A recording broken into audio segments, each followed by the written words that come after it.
Hello everybody, welcome to Mr. Cho's Chinese class. Today we're going to be talking a little bit about the 2019 AP Chinese Cultural Presentation and the interview part. I'm going to go through some of the sample responses that College Board provided on their website, and I'm going to give a little bit comments on those responses together with some of the strategies that I have been recommending to answer those questions previously. Okay, so let's get started. So the first part is the interview part, also known as a conversation. So let's take a look. First question is 好久没聊天了，你最近在忙什么呢? So we haven't talked for a while. What are you busy with? So as I explained before, there are 20 seconds of response time. You are supposed to talk more about what you're doing. The way that I recommend it, you're going to talk about two things that you have been doing lately, so that you can make sure you have enough things to say. But if you can elaborate a lot on one event only, that would also be fine. You can also borrow elements from the question itself. For example, you can just echoing 对啊，好久没聊天了，我最近在 blah blah blah, and then start to respond like that. Just use a little bit from the question itself. If I'm answering the question, I would say something like this. 对啊，好久没聊天了。我最近在忙着准备学校的考试，学期马上就要结束了，我有很多考试要考。我还在准备申请暑假的工作。我想在暑假可以找一份工作打工，赚一点钱。Alright, so that was 20 seconds for me. I answered with a general response, echoing from the question itself, 好久没聊天了. And then I said two things. Number one is 考试. Number two is 暑假找一份工作，想要打工. And on each of them, I elaborated a tiny little bit. So now let's listen to the sample responses. So this is a response with 6 points. Let's take a listen. Student sample 1A. 真的好久没跟你聊天，我最近在忙申请大学，我现在是高中4年级的学生，所以我才刚进到明年会去上的大学。除了这些以外，我也在忙学校，现在我的课程有点难，我很忙。Alright, so that was a perfect response, even maybe better than mine. The student echoed the information in the beginning. 对啊，好久没聊天了, right? And then she said two things. Number one is that she said something about 申请大学. Number two is about her schoolwork. 学校忙很多事情. So that's like the general approach I would recommend for answering this type of questions. Alright, so let's listen to the second response. This response only got 3 points. Let's take a listen and see what we can do to fix it. Student sample 1B. 我最近忙很多的事情。我忙着我很喜欢跑步，但是我是在学校，还有我是在上学，还有我很喜欢我的上学，还有我可以做很多的事情，还有有很多的事我喜欢做。End of student sample 1B. All right, I think this student sounds a little bit kind of lost his train of thought a little bit, trying to pull up a lot of things, but couldn't get it very organized. I think student like that would greatly benefit from having a clear thought from the beginning when you are answering, and practice with this mode answer and then two responses. So one thing he mentioned was that 他在跑步. So maybe you can elaborate a little bit. 我在学校的跑步队现在有很多比赛，所以我有很多训练 stuff like that. And then there is something else that is like really lacking. He should try to elaborate on one aspect. He can just say something general, like, remember the answer doesn't have to be something unique. Generic stuff I think would be fine for the most part. So you can just say like 学校我也有很多功课要做，我现在在中文课越来越难，所以我现在做中文功课也要花很多时间。Stuff like that. I think we'll skip the sample C 1 point response. All right, so let's take a look at the second question. The second question was 我想明年去你们那里看看，几月份去最好？为什么？And then again, to respond, you can echo the question. 那你如果能来我们这里看看，那真是太欢迎了。我到时候一定会带你去好好玩。几月份？And then you answer the question about what's the best time. So let's listen to the 6 point response. Student sample 2A. 你一定应该来这个我觉得7月最好，因为天气很好，和有很多的飞机来这，所以可能很便宜。All right, I don't understand why this got 6. I think this is 5 at the most, especially comparing to the previous answer that only got 3. But anyways, so this response is lacking the echoing part, which is fine if you can last 20 seconds without echoing to the question. Echoing to the question is just one strategy to find something to say to fill up the time. All right, and that student only gets one reason why. I would try to give 2 reasons. However, one important part you should do is that explicitly answer the question.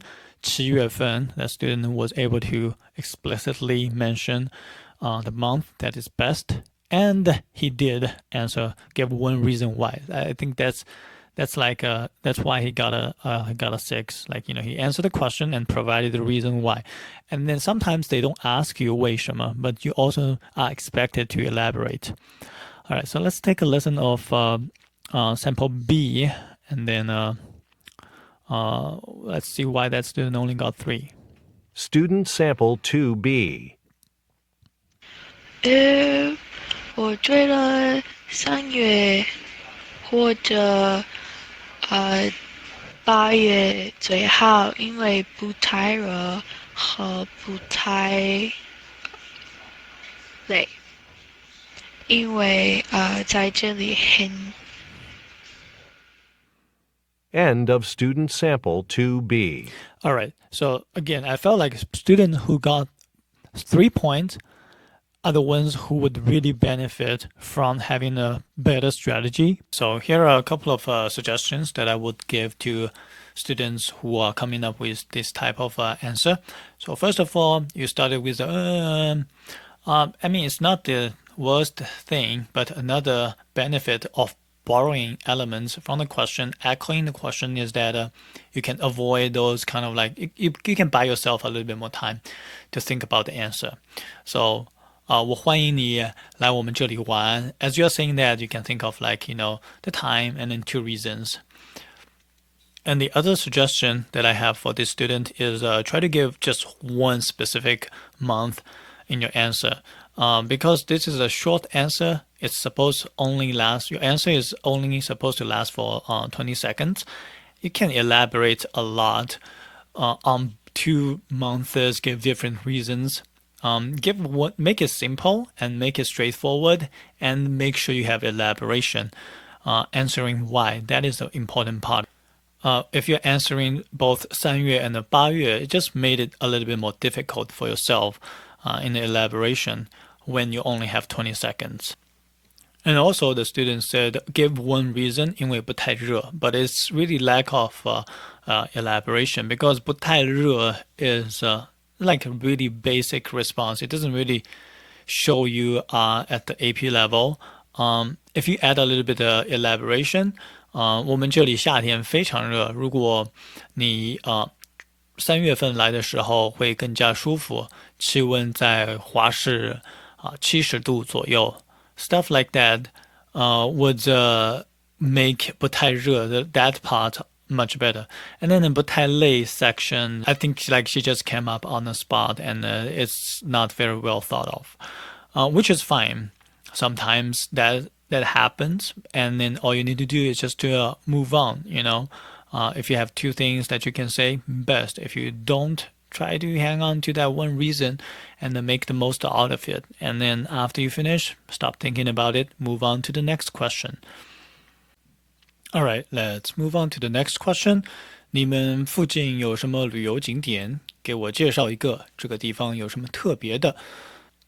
So when you're answering this question, stop thinking too hard about what's the best tourist attraction, something that you're very familiar with, and then give two reasons, if you can, when you're answering this question. So let's take a listen at the next two responses. Student sample 3A. 我会带你去纽约，因为纽约它是所有东西都聚在一起的地方，然后那里有比较出名的华尔街，然后还有自由女神像。End of student sample 3A. All right, so following with a very good structure, answer with one specific place, provide some elaboration, and give specific examples. So you don't have to go very in depth with this 20 seconds type of answer. However, the next student was trying too hard to come up with a realistic answer in a real life situation, and I think she could have done a little bit better in this test if she choose something more generic and then something that is easy to talk about. So let's hear it. Student sample 3B.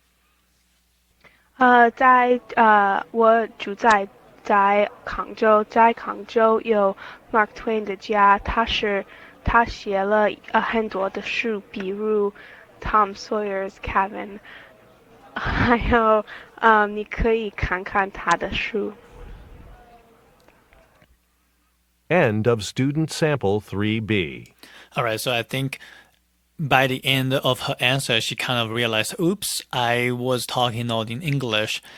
I loved her answer. It was great. And this is going to be a great answer in real life situation.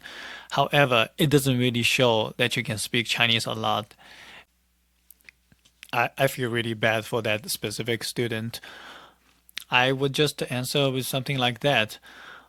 我家附近有非常多好玩的地方。我家附近有一个非常有名的公园。如果你来的话，我们可以去看一下。如果你春天来，公园里会有很多花，很漂亮。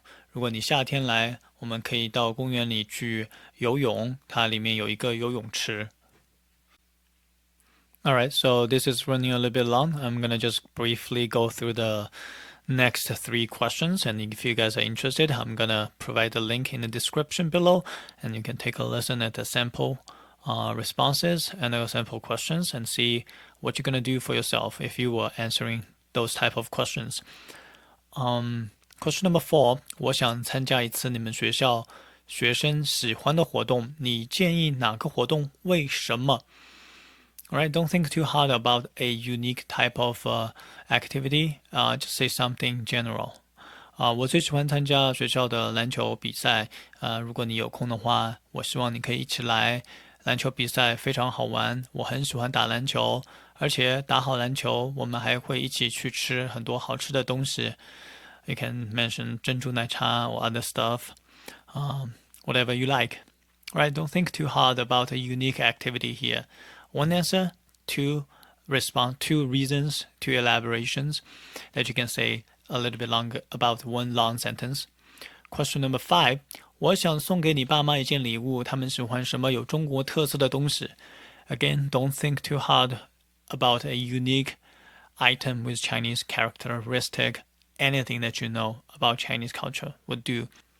太谢谢你了，如果你给我的爸爸妈妈送一件礼物，他们会非常高兴的。我觉得你可以给他们送一些中国的茶，他们非常喜欢喝茶，而且很喜欢中国的茶。如果没有查的话也没有关系，你可以给他们带一些中国的衣服。我爸爸妈妈特别喜欢中国红色的衣服，他们想在春节的时候穿。So here I choose to give two options because when I was answering, I kind of like felt I couldn't elaborate a lot on tea. So on the spot, I provided another option, which is kind of like, it was not the best response, but, you do your best within the 20 seconds. One thing I did there, I tried to echo towards the question, and then I think that filled a lot of time. 除了礼物以外，你觉得我自己应该带什么？为什么？ So again, don't think too much about an realistic answer. I would just say something simple like, 我觉得你应该多带一点衣服。我们这里夏天很热，冬天很冷，所以你要带长袖的大衣和短袖的 T 恤。你还可以带一个电脑。我觉得现在电脑非常的有用，你可以用它来学习和做功课。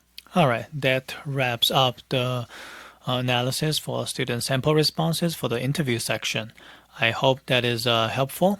When I was giving my own responses, I was trying to be as spontaneous as possible, and I try to stay away from more advanced vocabulary or complicated grammar structures so that those answers might be more relatable to students who feel like they are lacking in vocabulary. You can still do this with limited vocabulary, but with a clear game plan. Know how to elaborate, know how much you need to speak within 20 seconds, stay calm, focus on the question and the elaboration, and you should be able to do it.